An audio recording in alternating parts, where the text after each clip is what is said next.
A tothom li agrada la pizza. Per fer una pizza que agradi a tothom, cal començar tenint els ingredients adequats. Però el que encara és més important, els ingredients s'han de combinar adequadament segons una bona recepta d'èxit. Es pot aplicar el mateix a les bones dades. El més important és el mètode. En aquesta unitat examinarem algunes de les millors receptes per generar dades. Cal distingir entre observació, que vol dir mirar sense interferir amb el que passa, i experimentació, que significa intervenir activament per observar algunes conseqüències. Veurem que tant l'observació com l'experimentació poden resultar inútils si es barregen altres influències amb els factors que volem estudiar. Aquesta barreja l'anomenem confusa i mirarem d'evitar que es produeixi tant com puguem. També estudiarem amb detall la recepta preferida de tots els temps per produir bones dades, l'experiment comparatiu aleatori.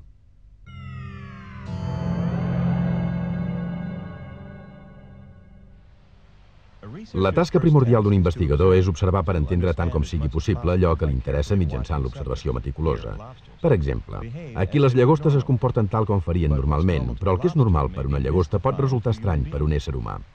Mitjançant l'observació, la Diane Callan identifica pautes de comportament determinades en les llagostes abans de fer hipòtesis sobre el que poden voler dir aquestes pautes. A la nit són molt actives i francament són apassionants. En aquests tancs sempre munten algun show o altre. Així doncs no tinc cap problema per observar-les durant hores i hores. Les llagostes passen molt de temps passejant fora dels seus refugis, però no menjant. Per què s'exposen al perill d'aquesta forma? La nostra interpretació és que necessiten conèixer el seu entorn físic i social. Necessiten saber qui viu al seu voltant i on viu. El seu ordre de prioritats és refugi, companys i menjar. Així doncs, per una llagosta resulta molt important tenir un refugi. El refugi és tan important que, de fet, es barallen per aconseguir-lo. Molt bé, acaba de guanyar la baralla. Ha aconseguit fer fora del refugi l'altra llagosta. El que ha fet ha estat colpejar-la a les pinces. Ara hi entra, primer al cap, comprova que tot és correcte. Es gira i s'instal·la. Es pot aprendre molt d'aquests crustacis si tens prou paciència.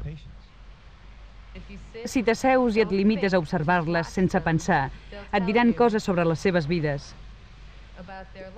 I llavors podràs formular les preguntes adequades que et permetran de formular una hipòtesi i després provar-la. Però primer és bàsic observar-les. Una vegada sabem quines preguntes cal fer a partir de l'observació, hi podem intervenir d'alguna manera per millorar les nostres dades.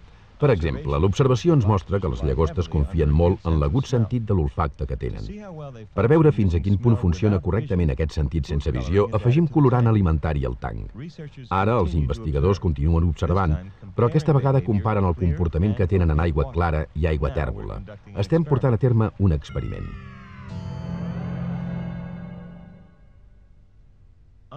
A diferència de l'observació, en un experiment l'investigador actua sobre allò que és el tema de la recerca, ja es tracti de llagostes, persones, etc. El que s'aplica als individus estudiats s'anomena tractament.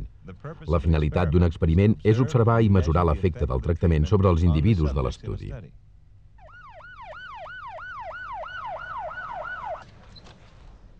Cada any, 1,5 milió d'americans passen per l'experiència traumàtica d'un atac de cor. Més d'un terç moriran, la majoria abans d'arribar a l'hospital. Al començament dels anys 80 es va preparar un ambiciós experiment a llarg termini anomenat Estudi sobre la salut dels metges per tal d'estudiar la problemàtica dels atacs de cor als Estats Units. Els atacs de cor es produeixen quan el flux de sang al cor queda bloquejat per alguns coàguls. Un estudi d'observació va suggerir que l'aspirina podia ajudar a prevenir la coagulació i disminuir així el risc de patir un atac de cor. Però per confirmar els efectes de l'aspirina calia anar més enllà dels estudis d'observació. Hi havia dues línies d'evidència que suggerien la possibilitat que l'aspirina pogués prevenir els atacs de cor en gent sana. Una era la recerca bàsica que suggeria que petites dosis d'aspirina inhibirien la tendència de les plaquetes de la sang a enganxar-se entre si i, per tant, s'evitaria la coagulació. La segona eren les observacions de poblacions humanes que s'havien portat a terme, les quals suggerien que la gent que prenia aspirina regularment podria tenir un menor risc de patir un atac de cor que la gent que no en prenia. La finalitat de l'estudi sobre la salut dels metges era sotmetre l'efecte observat en l'aspirina a un estudi més rigorós. Dr. Clemens, som la Patricia Alexander i el Dr. Hennigans, que ens dediquem a l'estudi sobre la salut dels metges a Boston. La proporció anual d'atacs de cor a la població masculina entre 40 i 84 anys és de 4 per 1.000. Això ens dona una idea de les persones que van caldre per tenir prou exemples d'atacs de cor i poder-ne extreure una conclusió. Van triar 22.000 metges sans de sexe masculí per dur a terme l'estudi. El doctor Bernard Katz és un dels individus estudiats. Vaig voler formar part de l'estudi perquè els atacs de cor, com tots sabem, és la causa número 1 de les morts del país, m'interessen personalment, no solament de cara als meus pacients, sinó per a la meva pròpia seguretat i la de la meva família. La meitat dels individus, el grup de tractament, prenia aspirina a dies alterns. L'altra meitat, el grup de control, prenia una pastilla disfressada, és el que s'anomena placebo. El personal mèdic que treballava amb els individus tampoc no sabia que no era aspirina de debò, d'això en diem doble ceguesa. Però per què s'havia de complicar l'estudi i fer que la meitat de la gent prengués un placebo i l'altra meitat aspirina? Per què no prenien tots aspirina? Doncs perquè els individus sabien que formaven part d'un estudi de salut i que els observaven amb molta atenció. Decididament, això potser els podia fer canviar els costums. Per exemple, podrien fer més exercici o seguir una dieta amb menys colesterol.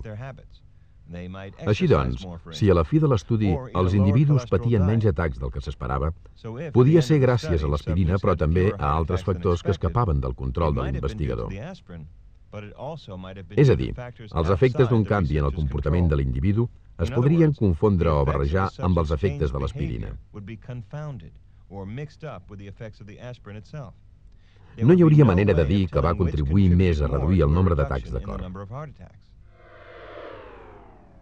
Per evitar aquesta confusió, es comparen dos grups d'individus, la totalitat dels quals prenen una pastilla regularment i s'observen amb la mateixa cura. Com que una meitat pren aspirina i l'altra meitat pren un placebo, de manera que ningú no sap què pren, el canvi de costums i altres variables externes afecten ambdós grups de la mateixa manera. L'única diferència entre els grups és l'aspirina. Però que un altre ingredient més per aconseguir un bon projecte experimental.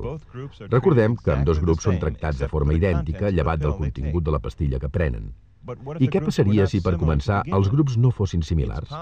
És possible que el procés d'assignació fos imparcial, de forma intencionada o no. Imaginem un simpàtic investigador que afavorís la participació d'individus grans o dèbils i els assignés al grup que pren aspirina per ajudar-los. Com que aquesta mena d'individus és, precisament, la més propensa a patir atacs de cor, el resultat de la recerca es mostraria contrari a l'ús de l'aspirina. Per evitar que pugui passar una cosa semblant, els grups s'estableixen a l'atzar, joves i vells, dèbils i forts, tots tenen les mateixes possibilitats d'entrar en el grup que pren aspirina. La sort assegura que no hi ha cap diferència sistemàtica entre els grups des de l'inici de l'estudi. El resultat és el que anomenem un experiment comparatiu aleatori. Ara, fem una recapitulació de les característiques d'un experiment comparatiu aleatori. Per començar, els grups són similars perquè la divisió dels grups es fa de manera impersonal. Tots dos grups són tractats de la mateixa forma durant tot l'experiment, tret del contingut de les pastilles que desconeixen tant els individus com els metges que els observen.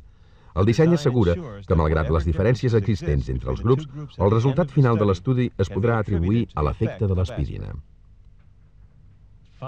Després de portar a terme l'estudi sobre la salut dels metges durant 5 anys, els resultats finals van mostrar diferències entre els dos grups. Hi va haver un total de 104 atacs de cor entre els components del grup que prenien aspirina i un total de 189 en el grup dels que prenien un placebo. Aquest resultat suggereix una reducció del 47% en el nombre d'atacs de cor que van patir els individus que van prendre aspirina en comparació dels que van prendre un placebo. En vista dels resultats, era ètic privar de l'aspirina als individus que prenien un placebo? Aquesta mena de preguntes sempre formen part de les recerques portades a terme amb éssers humans, especialment quan es pensa que un tractament resulta beneficiós. De fet, és un dels aspectes principals que els investigadors afronten a l'hora de dissenyar els experiments amb éssers humans. Penso que hi ha d'haver prou dubtes sobre la gent que s'estudia per permetre que la meitat dels individus no rebi el tractament. Però alhora hem de tenir prou confiança en el potencial que tenen per poder justificar l'exposició de la meitat de la gent a l'ingredient actiu. Després de sospesar acuradament els pros i els contres, els investigadors van decidir interrompre l'estudi. Es va fer públic el codi, és a dir, la informació sobre el que prenia cadascun dels participants, i es van notificar els resultats als individus. Amb la sort que tinc, vaig pensar que si realment funcionava, evidentment jo hauria pres un placebo. Però va resultar que era el grup que prenia aspirina i la vaig tolerar molt bé. Tinc la intenció de continuar-la prenent indefinidament. Aquests resultats van resultar molt encoratjadors per la gent amb un gran risc de patir atacs de cor, però hem d'anar amb compte i no sobrevalorar-los. És veritat que l'aspirina ajuda a reduir el risc de patir atacs de cor, però no pot contrarrestar altres factors negatius com la manca d'exercici o una dieta poc adequada. Penso que fora realment tràgic que una persona de mitjana edat, diguem un fumador de cigarrets, comencés a prendre aspirina per reduir el risc de patir atacs de cor en comptes de deixar de fumar. En aquests moments ja us deu resultar familiar el disseny d'un experiment comparatiu aleatori. Però encara queda un detall, un punt pràctic. Com s'assignen els individus a grups diferents de forma aleatòria? Una forma fora fer servir una ruleta. Una altra fora posar els noms de la gent en un barret i agafar els papers a l'atzar. Però quan es tracta de 22.000 individus, es necessita un barret força gran i un nombre molt elevat de papers. Un mètode més eficaç és utilitzar una taula de dígits aleatoris creada normalment per l'ordinador mateix. Els ordinadors trien aleatòriament un número entre 0 i 9. Aquesta operació es repeteix fins que s'ha generat una llarga cadena de dígits. Qualsevol dels números té tantes probabilitats de ser triat com el següent, ja que cadascun dels números és independent dels altres.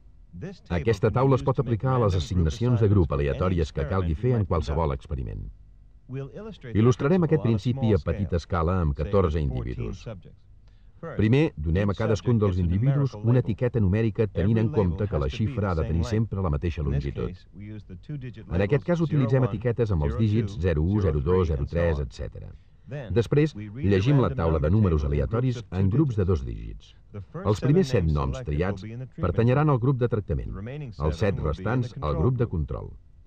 El primer parell de dígits de la taula és el 12. El nom al qual correspon el número 12 és en Muir. El següent parell de dígits és el 09, és a dir, en Watt. Mirem els dos següents. Un és el 57, però no correspon a cap de les etiquetes. Com sigui que només teníem 14 individus, ens els saltem.